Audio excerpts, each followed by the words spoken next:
Modern mobile games truly feel like the death of a once exciting place. Classic mobile games were so full of life and personality, and even the least exciting ones were better than the thousands upon thousands of absolute slop that get released these days. Has even one good game come out in the past few years? Are people even playing mobile games anymore? I've heard the sentiment that there aren't any good mobile games out there, and that makes me sad. But in my opinion, I think there are, and people just don't know where to look. Join me today in discovering some true mobile game hidden gems you've never heard of and sort of need to download right freaking now. I've created a perfect list of 30 games and ordered them into 15 categories, consisting of 2 games each. My goal was to try to make a very broad list of games with many different gameplay styles and occasionally showing the dichotomy of a certain category. Besides, categorizing makes them easier to identify which ones you'll be interested in from an outside view, hopefully. Without further ado, let's find out if the App Store has any good games left, or if I have no choice but to sail the 7 seas and commit theft.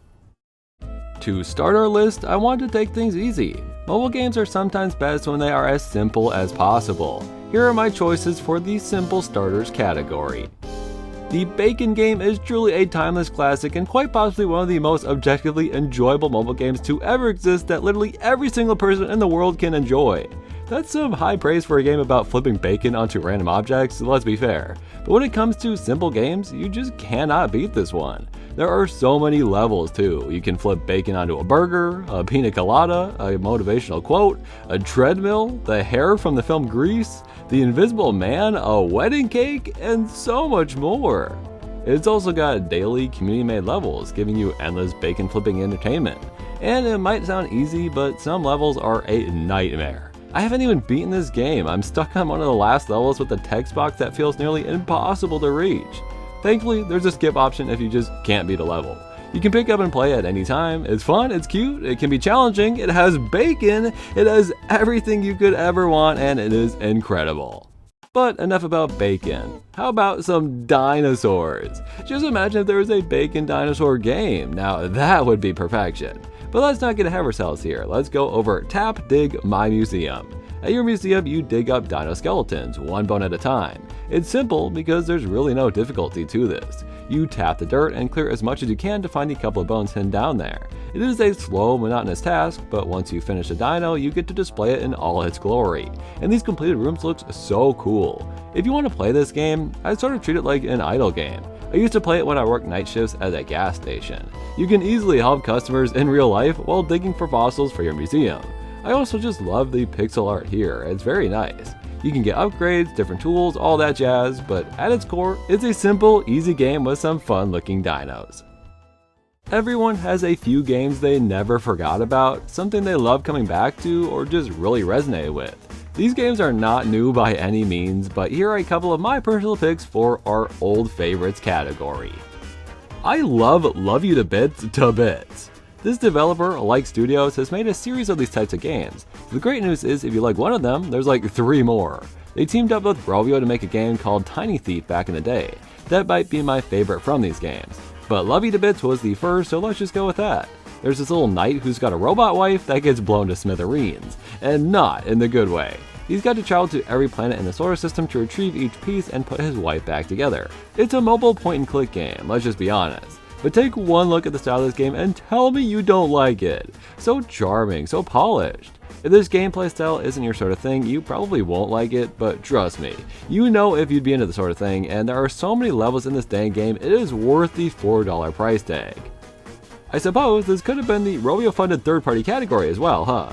I can't talk about amazing mobile games without playing Icebreaker. It's made by Nitro, who are masters at pixel art and mobile games, and this Viking Voyage is quite possibly one of the greatest menus/level select sections in any game ever. The gameplay is all about breaking ice, hence the name. Typically, you use it to save some Vikings, sending them sliding or launching through the air towards your ship. I can't believe there aren't more puzzle games with a similar gameplay style to this, because it's so genius and I want to play more of it. If you like games like Cut the Rope, I'm gonna be honest, Icebreaker is just a better Cut the Rope. It can get really difficult too, especially trying to use as few slices as possible. It's been a long time since I played this one, and I'm really tempted to go through it all again now. Keep in mind it's not on the App Store anymore, but if you can emulate it, I'd highly recommend it. Most of these games are free to play, but I wanted to make sure to get a couple that I didn't own already that cost money up front. Which games did you guys suggest for me that made it into our paid games category?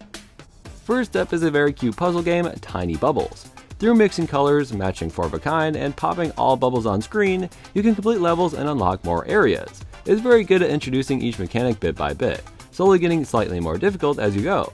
After the first area, you can choose your path, arcade levels or more puzzle-based levels. Personally, I enjoyed the puzzle ones much more. They aren't timed or stressful, and they take a bit more thought. No matter what level you play, just watching the bubbles combine and pop is really satisfying, especially in chain reactions. Now, this game costs $4, so it's up to you if you think it's worth that cost. I really like little games like this, but I know it won't be for everybody, so maybe this next game will be up your alley. It's the showdown of a lifetime, Pizza vs. Skeletons. Who cares about stupid plants or zombies? This is the real battle I've been waiting for. I genuinely love the weird art style of this game. It really makes it stand out. So few mobile games use motion controls, I often forget that's even an option. But Pizza vs. Skeletons is the best use of motion controls I can even think of in a mobile game. The introductory level is a little boring, just crushing skeletons back and forth for a bit, but as you go, the level variety gets better and better. You can slalom down a ski hill, you can balance on a skull, there's even big boss fights. Trying to get 3 stars is really unfair sometimes, but I decided to look past that and just enjoy this wacky minigame focused pizza party. Customizing your pizza is just incredible too. These were some strange paid game choices to say the least. Sometimes I just want my mobile games to look nice. I either want to see cool art or make cool art. So here's 2 games from the artsy games category that fulfill both sides of that spectrum. I found a game on Netflix called Crispy Street that I used to play every night before bed. It's a pretty simple hidden object game, very similar to Hidden Folks. These are both games I'd highly recommend if you haven't heard of them, but one I've never seen anyone talk about that filled the void for me after beating Crispy Street is soupsoup. Not sure why it's called that, but it may just be one of the greatest hidden object games ever made. Why? Because every single level is in a new world. Every single level features a new artist with new characters and are so dang beautiful it's worth playing just to look at the art. And there is so many levels, it is actually insane. I cannot believe how wonderful this game is, and if you are at all interested in just one of these pieces of art I've shown, then I guarantee there's more here for you to love. This game is free, go get it right now. A lot of my viewers told me to include games from a specific developer, Protostar. They have a theme of making fairly high quality looking games, but none has stood out to me much before Dream Hopper. If you're looking for an exciting game, you're in the wrong place. This is a very chill game with lo-fi music playing in the background and everything. But once you've jumped from piece to piece, illuminating every line in the level, it'll zoom out to reveal your completed neon light masterpiece. I just love the style of these things. The use of vibrant colors and negative space make for designs I really want to see, making me want to keep playing the game. The one negative is that it makes you replay old stages quite a bit, but unlocking new ones and playing as your new characters with unique trails is always a blast. I'd highly recommend Dream Hopper if you like cool designs and chill games. Pixel art is a surprisingly common art style for mobile games, and I have so many on this list I decided to give it its own category. Keep in mind there are a bunch more on here that could have applied here. A real contender for a simple category would have been Slime Room. Meant to emulate an older game, it's all pixel graphics and limited color palettes. It could not be an easier control scheme for this kind of game either. You start with very small levels, unlocking different color schemes and slimes to play as. You can even unlock bigger levels. The game really expands the more you play, which is so rewarding. Good games don't have to be revolutionary, and sometimes going back to basics makes for a really fun little game, with very few required ads to watch, might I add. Total Party Kill really tells you the whole idea in just its name. You control a team of 3 different classes, a knight, a sorcerer, and an archer. Each one has their own ability you can use to escape rooms, typically requiring you to kill a party member or 2 to do so. It's such a unique puzzle game and I wasn't expecting to enjoy it as much as I did. Killing off one of your team renders them unusable, and finding the correct order of operations isn't always as simple as it looks. I found it extremely charming and couldn't stop playing while recording for this video. It's a blast. We've all played Lep's World and had a grand old time, but there has to be better mobile game platformers than this. I can prove it too, thanks to our platformers category. First up is Catbird. A strange combination at first, but a cat with wings means you can float around through stages. The environments in this game are incredible. I was blown away by the presentation. It's got a ton of stages and bosses at the end of each world.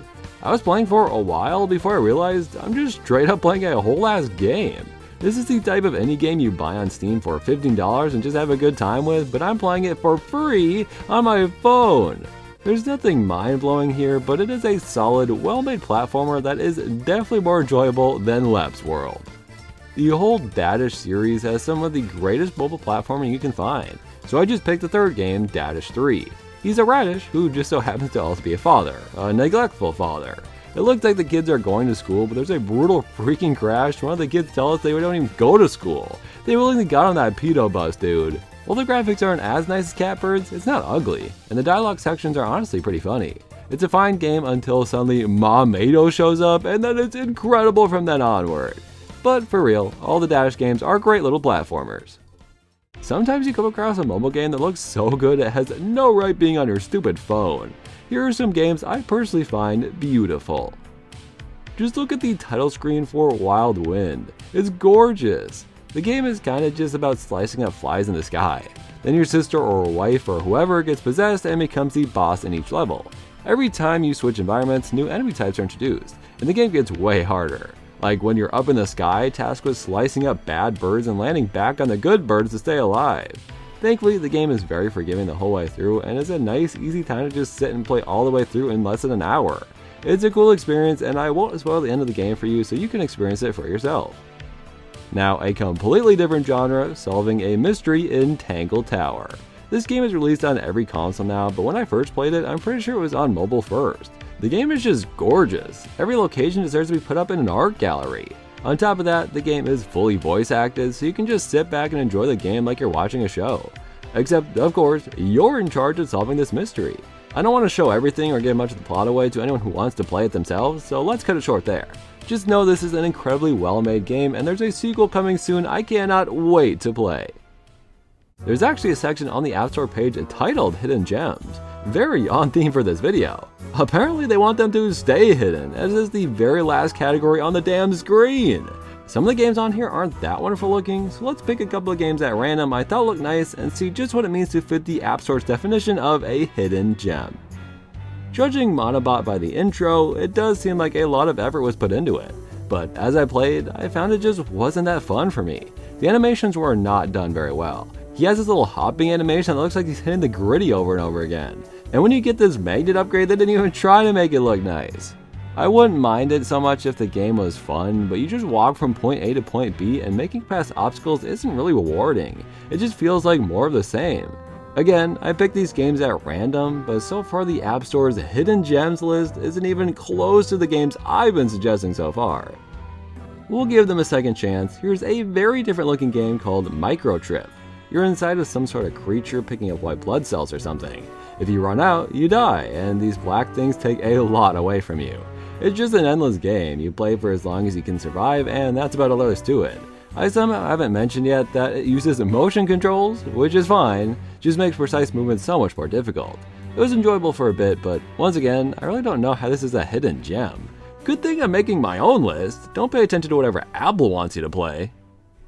I really think there are some wonderful games you can find through subscription services. I'd highly suggest using Netflix games if you already have an account. There's so many good ones there, I'm probably going to make another video on it. But Apple Arcade is a good one too, and there's a lot of cool games on there, but here are two of my favorites that I don't see anyone talking about.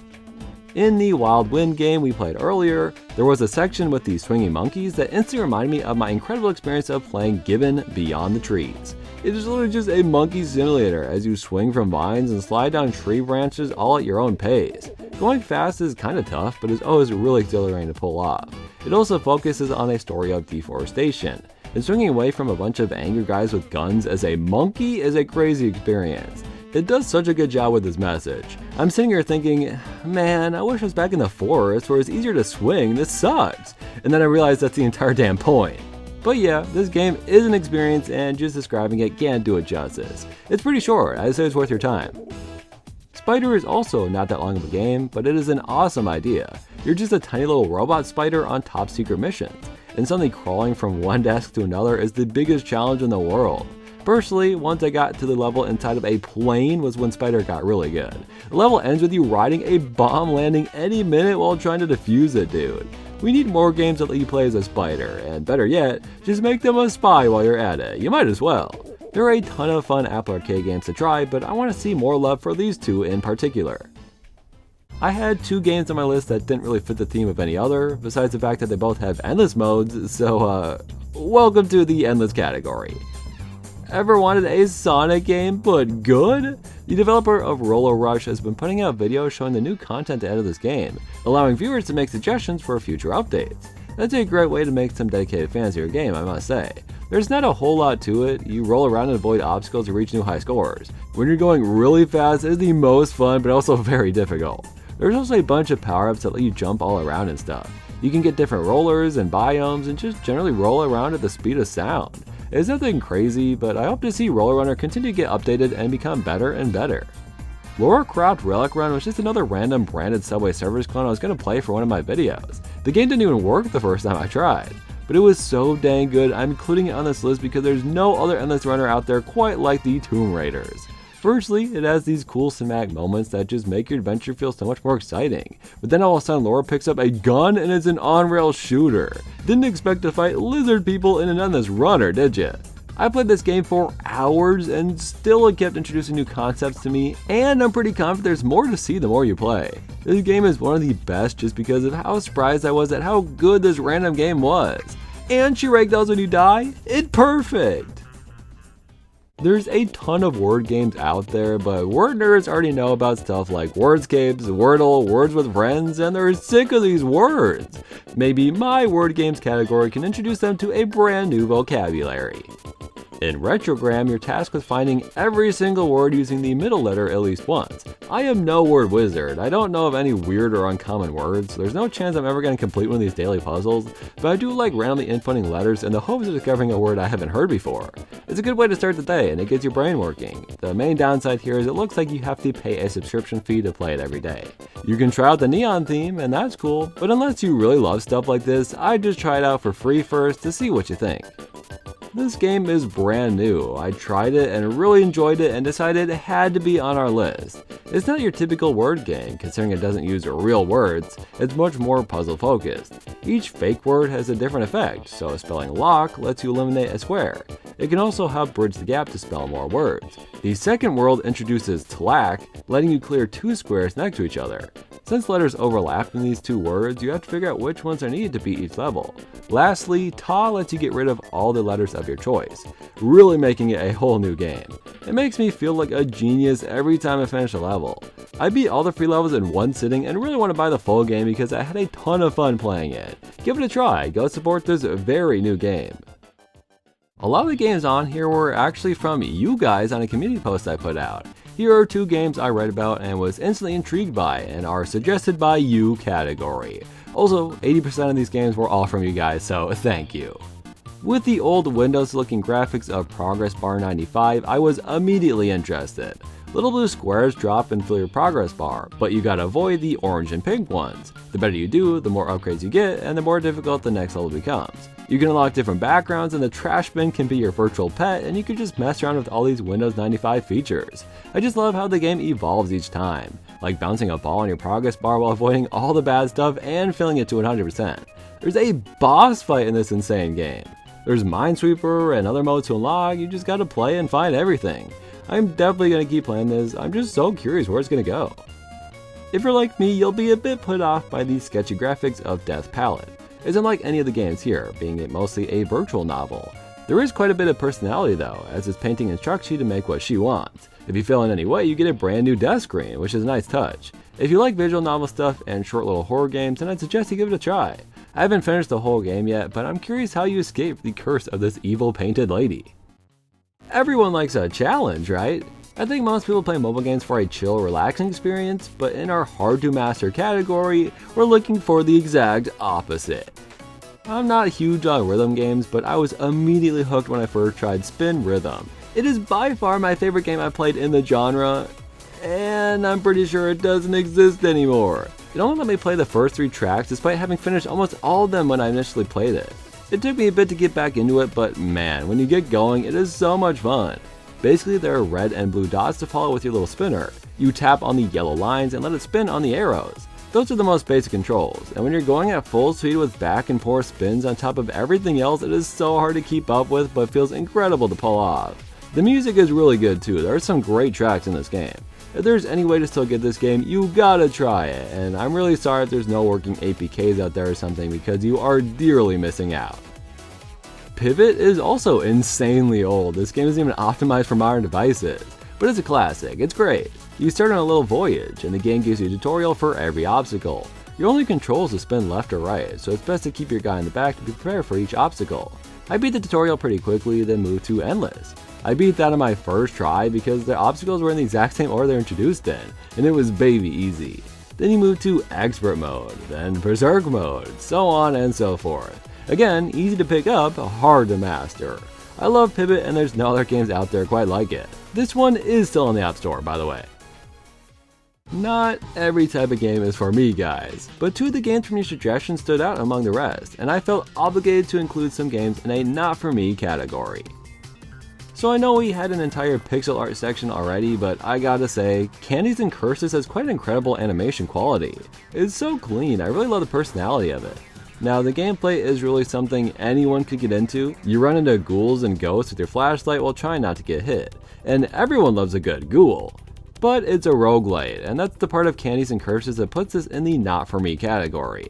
I just don't like that style of game, but I have to say I did really enjoy Candies and Curses, and you get so many permanent upgrades it didn't even feel like it fit into that description very much, which is a good thing, in my opinion at least. The bosses are the most fun part for sure. It mixes up the gameplay further than just running back and forth for a while. You can even get other flashlights, changing your entire strategy. This is a very chaotic game and it's really growing on me. In the end, it might be one of the best games on here, I gotta be honest. Soul Knight, however, is absolutely not for me, yet I can still see why people love it so much. I'd just rather play a game like this with a controller, and even still, this is just not the type of game I enjoy. What I did find pretty cool was the wide variety of weapons. It would be really fun to find them all and figure out which ones were the best. Since I was a knight, I sort of assumed I'd be using swords and stuff, but then you get a big laser gun. I played through a few worlds, almost every boss I fought was insanely easy for some reason, but of course, if I played for a long time, this game would easily get challenging, I can already see it. Let me know if you're a big Soul Knight fan and what I'm missing out on by not playing it further. And for our final games of the list, I thought we'd include two very well-known games that are so popular I would struggle to call them hidden at all. But they are gems, and a lot of people suggested I include them, so let's finish this with our not so hidden category. I will always love Badland. It's Flappy Bird, but dark, edgy, and pretty dang brutal. Saving these little creatures is a lot more difficult than you might think. When you have a huge group of them to control, you just know the majority of them aren't making it to the end. I love all the different power-ups along the way, making you bigger or smaller, slower or faster, or one of the most fun ones, spinning at full speed. The early levels are just plain fun, but the later ones are insanely difficult. I don't know how they expected to beat them on the first try. I think the style is so cool, with bright, diverse backgrounds contrasted by the silhouetted foreground. I've played so much Badland in my life, and maybe one day I'll finally get through the entire thing because it is so much fun. And lastly, the game most requested for me to cover, and is no doubt so popular I'd be surprised if you've never heard of it, the Battle Cats. I've personally never gotten into it, but every time I've tried it, I've always had fun. You're in charge of the titular Battle Cats, of course, going up against the Battle Dogs. Who else? Your goal is to just keep building up your army until you can overpower the dogs and take down their fortress.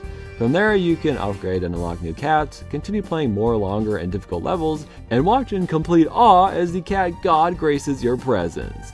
Battle Cats is certainly not hidden, but it is an amazing game that is still going strong to this day. Is that enough for you? Have I finally proven good mobile games can still exist?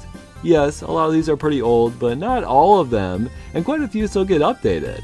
It's sad we have to crawl through the darkest depths of mobile game slop to find these diamonds in the rough, but it is worth it, and also you don't even have to because I did it for you. Please let me know if you liked any of these games, played them already, or if my video inspired you to try one for yourself and now you're obsessed. I'd really love to hear about it.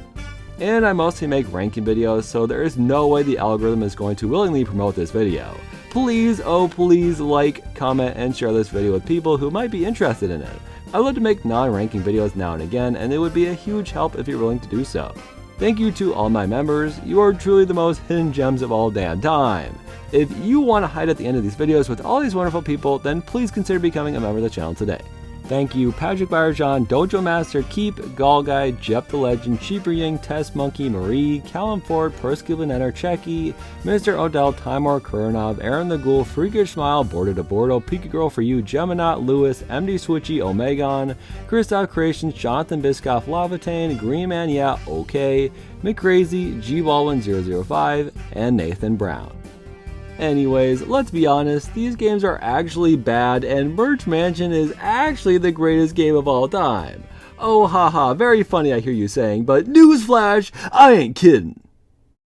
But two of the games from your suggestions stood out among the rest and I felt obligated to include some games.